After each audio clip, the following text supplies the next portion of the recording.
Some people believe that Shawn Michaels is cooking, and if that is true, then he's going to be adding new ingredients to his dish because Stephanie Vaquer has chosen to sign with the WWE and not AEW. Welcome back, guys, to Fog Wrestling. And Shawn Michaels, the Heartbreak Kid, there's no doubt about it. He has broken the heart of Tony Khan because he was on Twitter earlier today, about an hour or so ago, and he welcomed Stephanie Vaquer to the WWE family. Now, it's been speculated for a while that there was an outside shot that she would go to WWE, but AEW were the favourites. She was expected to become All Elite. She just had the match at Forbidden Door that was part of the AEW New Japan show.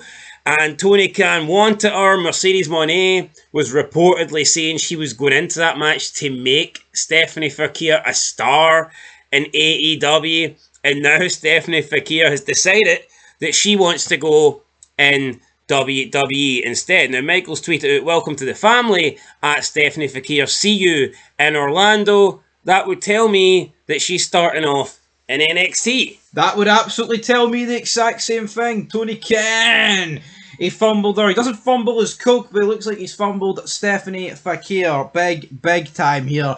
And you know what? I mean, is she going to be better off in NXT? Probably. I mean, I say probably not. I think in AEW, I mean, she did get a pretty prominent match there, but it's all about get you into NXT and then, like, you know, polish you off, so to speak, for the main roster push that they'll give you. But I mean, I think you always hear about Ethan Page. Ethan Page kissed the ass recently of NXT and WWE.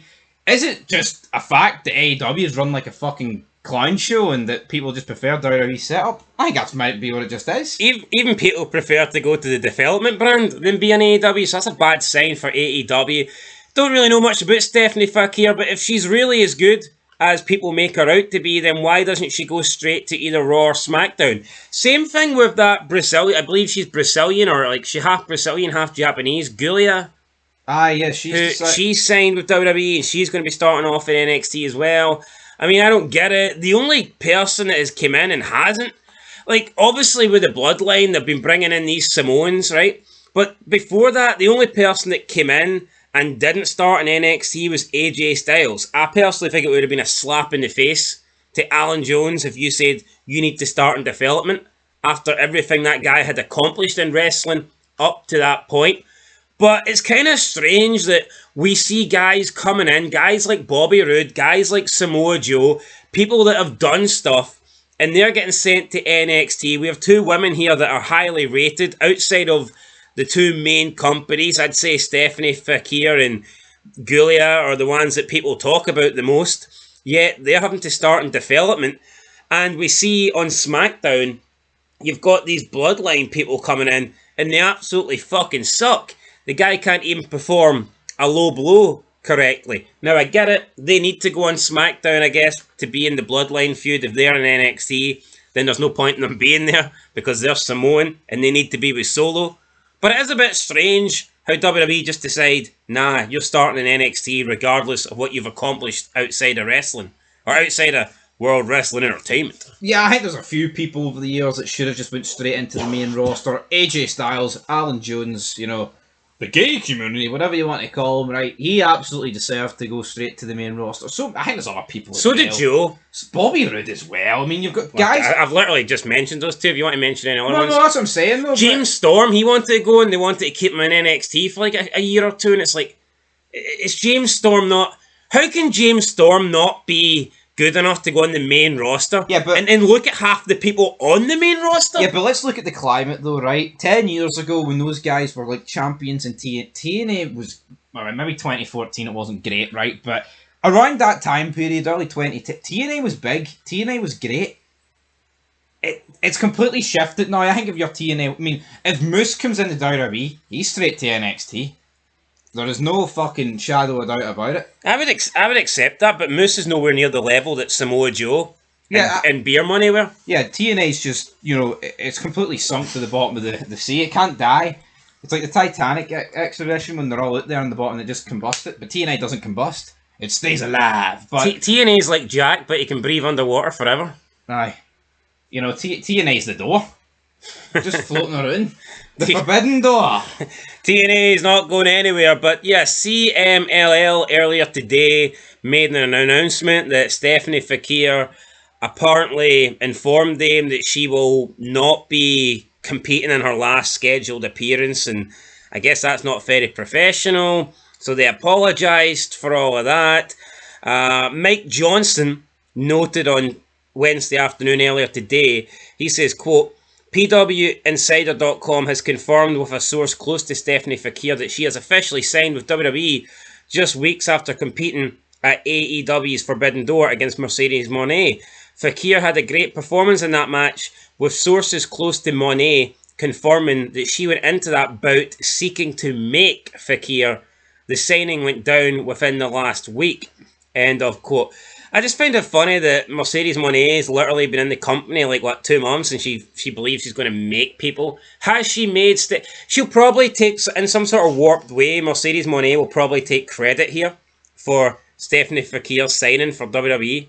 She hasn't even made herself in AEW. She's been in the job 2 months. You know, I mean, it's hardly been great. I mean, a few things have been alright, but to make someone in a company, man, we're talking about, you know... Like, someone who's been a main eventer for like a decade, like 5 years or something, putting somebody on the map. I mean, imagine having the audacity. She's talks a good game, like, but she's not. Yeah. They're too big. Anyway, closing thoughts. Look, I'm not going to bash Stephanie Fakir or the Gulia, whatever she's called. I would just prefer to see them go straight into the main roster. You're sticking them on NXT with a lot of women that are green, a lot of women that have been wrestling for like less than 2 years.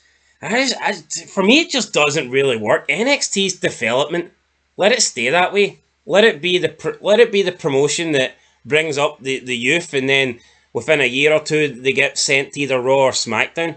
I don't know why they're bringing in these more experienced wrestlers and just stick... Because they're going to stick out like a sore thumb, surely, if they're as good as their reputation claims them to be. No, they will stick out like a sore thumb. We'll have to wait and see, but... You know, Shawn Michaels, apparently he's cooking. Will he cook Fakir? Will he cook Guliana? Let's wait and see. Tony Khan, how do you think he'll feel about this? Is he taking this news bad, or...? Yeah, he probably will take it bad. It's not been a good year for AEW. You know, CM Punk ripped the piss out of them on Raw. Dynamite begins very soon. I'm sure there'll be numerous digs for AEW towards everything that's been fired their way. But I mean, if someone picks your company over the other one, you know, WWE just accept it, I feel. Tony Khan will outright call it out. Like, I know Triple H made the comment about Ospreay, or some people just don't want to work hard for their spots. But I think what Triple H said was true. But we are seeing a trend now where people tend to choose WWE over AEW. I think at the beginning, everyone was happy to go to AEW and get the big money contract. Yeah. But it's almost like now people are going, nah, you know what? We've seen the decline of AEW. One company is going backwards, and the other company, despite us, you know, not really liking it, it's doing better than AEW. So yeah, I mean, we love Vince McMahon, but it seems like Triple H has just got this whole, you know, happy family vibe, and I feel like under McMahon a lot of these moves wouldn't happen.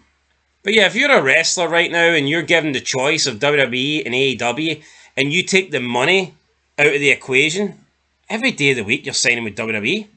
Oh, absolutely. It's not even close. You know, I mean, we don't need to explain it in football terms or sports terms, but it's like you'd rather join the prestigious club over the nothing club. But when money comes into play, more often than not, people go for the money. Yeah, and that's what seems to be happening. So there you go, guys. We'll catch you in the next one. Tony Khan, I'm sure he's upset. Is what it is. He's got bigger fish to fry, though. Signing Stephanie Fakir was not going to save AEW, and he needs a lot more than her. So yeah, maybe this will give Tony Khan an opportunity to focus on his flaws. But yeah, Stephanie Fakir is WWE. She's all WWE, and she's heading to NXT. Till next time, peace.